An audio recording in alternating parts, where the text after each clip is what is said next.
One of the Netflix big experiments was, why do people choose the movies they choose?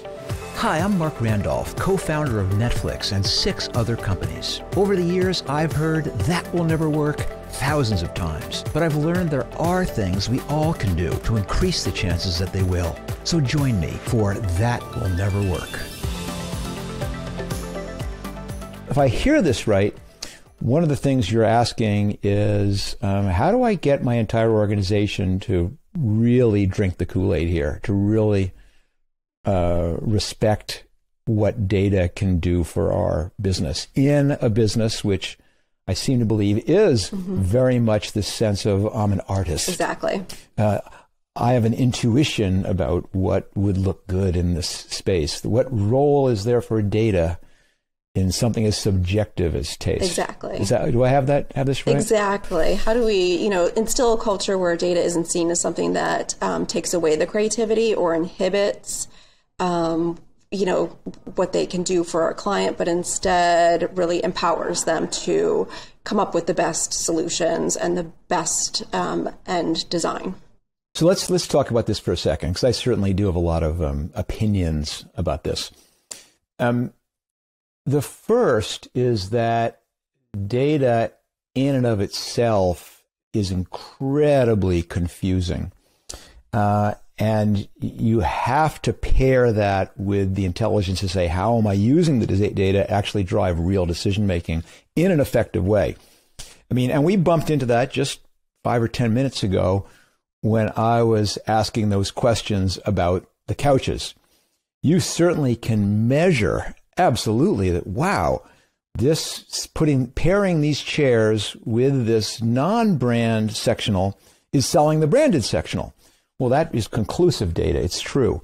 But what becomes really interesting is why and where do we go from here? And in fact, not just where do we go from here, but what insight is this uncovered for us that allows us to learn some incredibly deeper truth about human nature.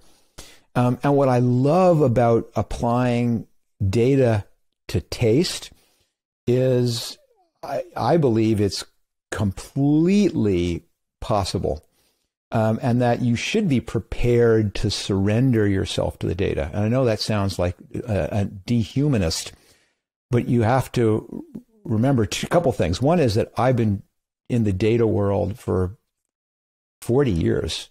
I was a direct marketing guy at the beginning, and that's all data-driven marketing. And certainly early startups, very data-driven, and especially at Netflix from the very beginning. But the other interesting thing, one of the Netflix big experiments was, why do people choose the movies they choose?